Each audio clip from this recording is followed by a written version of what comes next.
ሜሲ ዝነኛና ሀብታም ሲሆን ይተወኛል ብዬ ፈርቼ ነበረ። እሱ ግን የልጅነት ቃል ኪዳኑን ጠበቀ። ይህ የሜሲ ባለቤት የአንቶኔላ ንግግር ነው።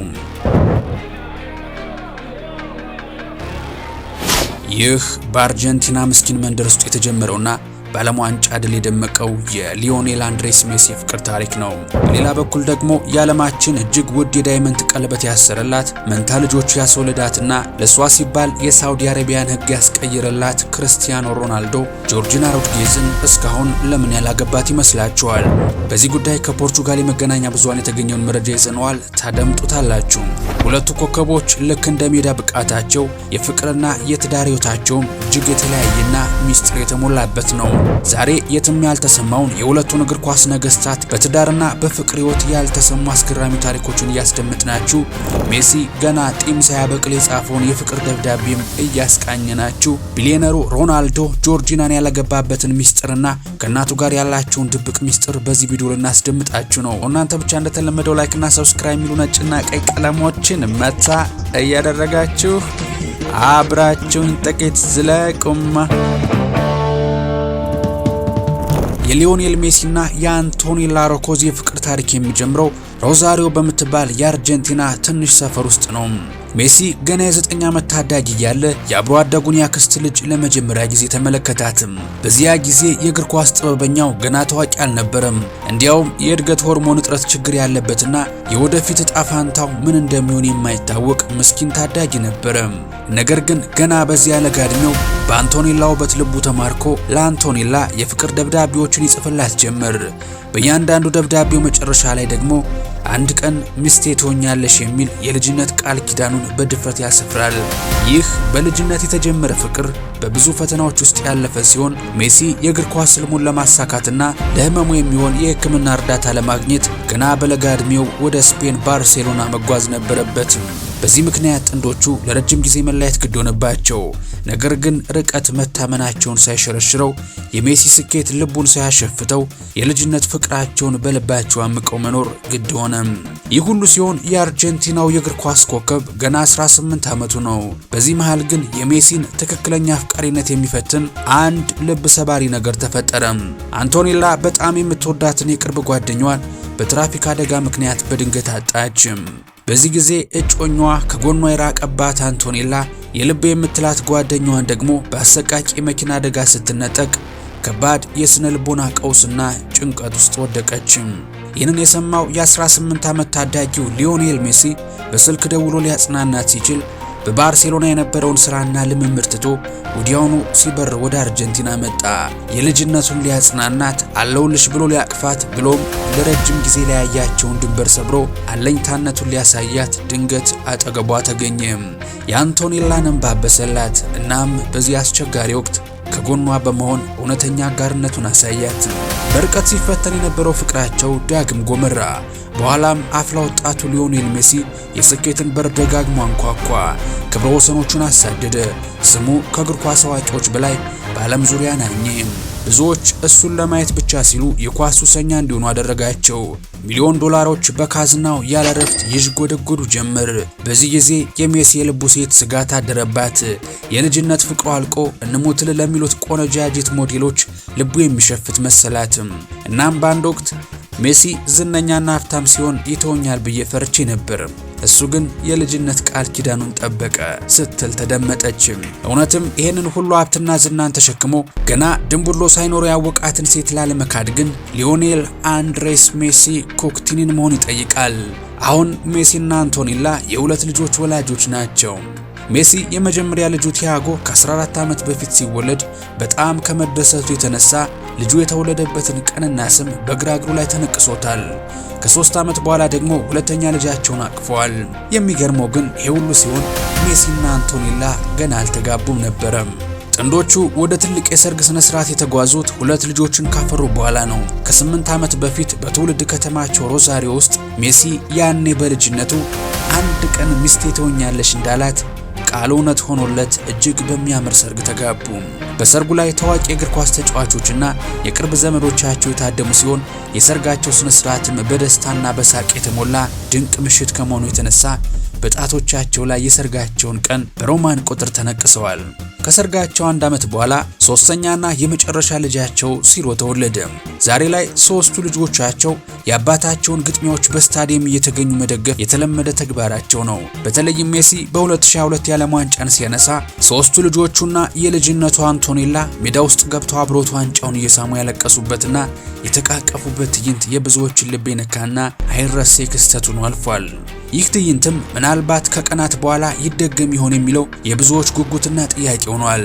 የምንወዳችሁ የእግር ኳስ ጥበበኛው ሊዮኔል አንድሬስ ሜሲ ዘንድሮም የዓለም ዋንጫውን የሚያነሳ ይመስላችኋል? ሐሳባችሁን በኮሜንት እስክታሰፍሩ የአንቶኔላንና የሜሲን የፍቅር ፋይል ዘግተን ወደ ሌላኛው የእግር ኳስ ውድ ልጇ የክርስቲያኖ ሮናልዶ ዶስ ሳንቶስ አቬሮን የፍቅር ማዕበል ስንቀዝፍ የመጀመሪያው ሳትሆን የመጨረሻው ሆና ጆርጂና ሮድሪጌዝን እናገኛታለን።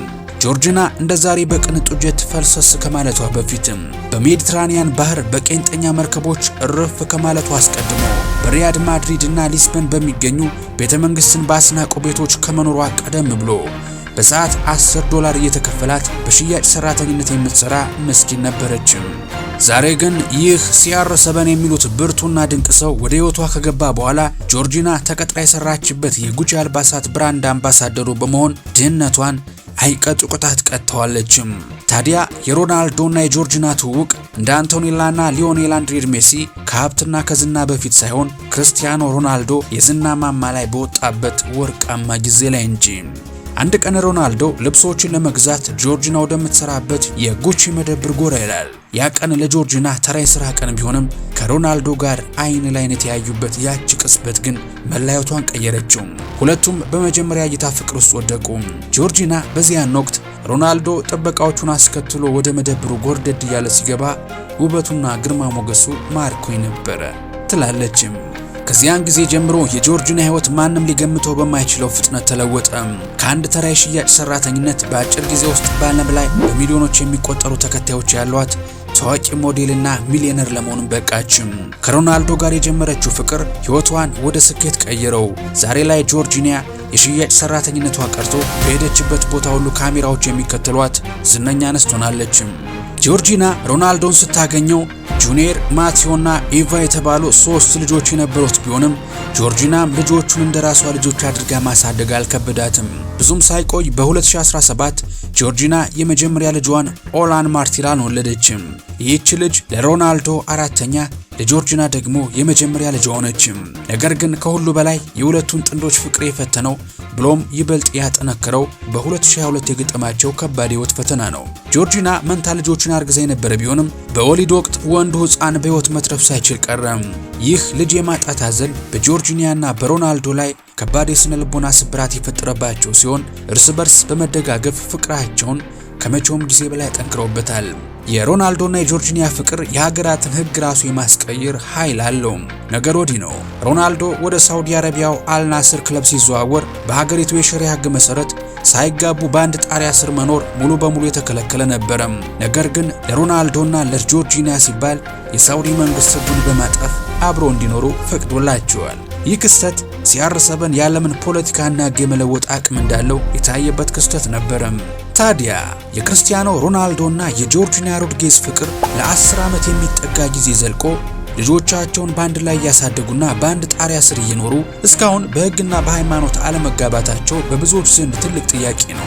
በተለይ እንደኛ እንደ ኢትዮጵያውያን ባህልና ኗኗር ጥንዶች ልጅ ወልደው በአንድ ቤት ውስጥ መኖር ከጀመሩና የትዳር ህይወትን ከመሰረቱ በኋላ ጋብቻን አለመፈጸም ፈጽሞ የማይታሰብና ማህበራዊ ተቀባይነትም የማይሰጠው ጉዳይ ነው። ታዲያ ግን ጥንዶቹ ያልተጋቡበትን የፖርቹጋል መገናኛ ብዙሃን የዘገቡበትን 3 ምክንያቶች ስነግራችሁ ምናልባት እናንተም የምንወዳችሁ ሐሳባችሁን ትቀይራላችሁ። የመጀመሪያው ምክንያት የምዕራባውያን ኮሃቢቴሽን ባህል ነው። በአውሮፓና በምዕራባውያን ሀገሮች ሁለት ሰዎች ሳይጋቡ በአንድ ቤት ውስጥ መኖር፣ መውለድና ንብረት ማፍራት እጅግ የተለመደና ህጋዊ እውቅና ያለው የህይወት መንገድ ነው። ጋብቻ ለነሱ ፍቅርን ወይም ኃላፊነትን ለመግለጽ ብቸኛው መንገድ አይደለም። ታዲያ ሁለቱም በተደጋጋሚ እንደተናገሩት በመካከላቸው ያለው ቁርጠኝነትና የቤተሰብ ፍቅር ከማንኛውም የጋብቻ ወረቀት በላይ ጠንካራ እንደሆነ ያምናሉ። ሌላው ሁለተኛውና ጠንካራው ምክንያት ደግሞ የሀብት ንብረትና የህግ ስምምነቶች ናቸው። ሮናልዶ ከዓለማችን እጅግ ባለጸጋ ስፖርተኞች ግንባር ቀደሙ ነው። በምዕራቡ ዓለም ደግሞ ጋብቻ በሚፈርስበት ጊዜ የሀብት ክፍፍል ሕጉ እጅግ ጥብቅ ከመሆኑ የተነሳ ቢሊዮነሮች ጋብቻን በቀላሉ አይወስኑትም።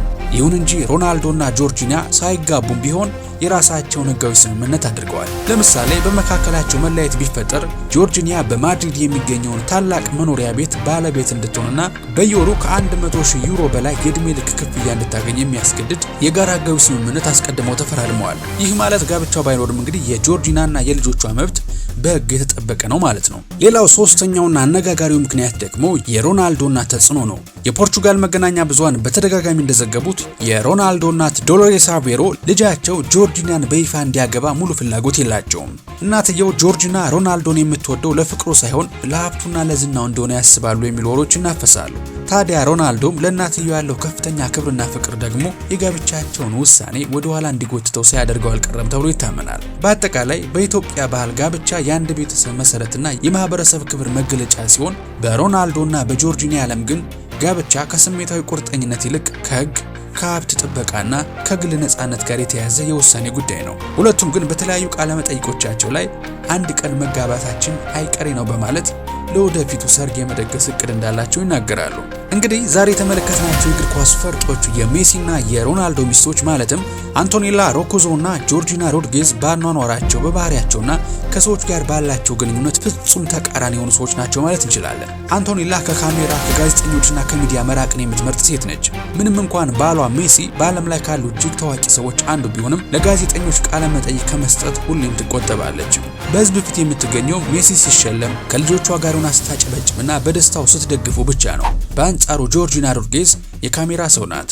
ጆርጂና የራሷ ኔትፍሊክስ ሾው ያላት፣ በዚያ ፕሮግራም ላይ የእያንዳንዱን የህይወት እንቅስቃሴዋንና የቅንጦት ጉዞዋን ለዓለም ታጋራለች። ይህ የባህሪ ልዩነት በማህበራዊ ሚዲያ አጠቃቀማቸውም ላይም በግልጽ ይታያል። የአንቶኔላን የኢንስታግራም ገጽ ብንመለከት የምታጋራቸው ፎቶዎች በአብዛኛው የልጆቿን ፎቶና የባሏን ድሎች ሲሆን ጆርጂና ግን በሶሻል ሚዲያ ላይ ያላትን ቅንጡ ህይወትና ከልጆቿ ጋር የምታሳልፋቸውን ግሩም ጊዜያትንም ማሳየት ትመርጣለች።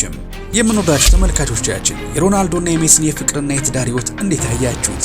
እንግዲህ ለዛሬ ያዘጋጀንላችሁ ይህን ይመስላል። ጥንቅራችን እስከ ማብቂያው ስለታደማችሁልን እንደተለመደው ላቅ ያለ ልባዊ ምስጋና እንጀባ እያልኳችሁ ቪዲዮን ከወደዳችሁት ላይክ ማድረጋችሁ እንዳትረሱ። እንደዚህ ያለ ወቅታዊ ትኩስ ማህበራዊና የመዝናኛ መረጃዎች ደግሞ በየቀኑ እንዲደርሷችሁ ኢትዮ ቱሪዝም ሰብስክራይብ ማድረግ ቤተሰብ እንድትሆኑ የጋበዝኳችሁ። በቀጣይ ቪዲዮ እስከምንገናኝ ሰላማችሁ ብዝት ይበልልኝ። ቸር ቆዩልኝ።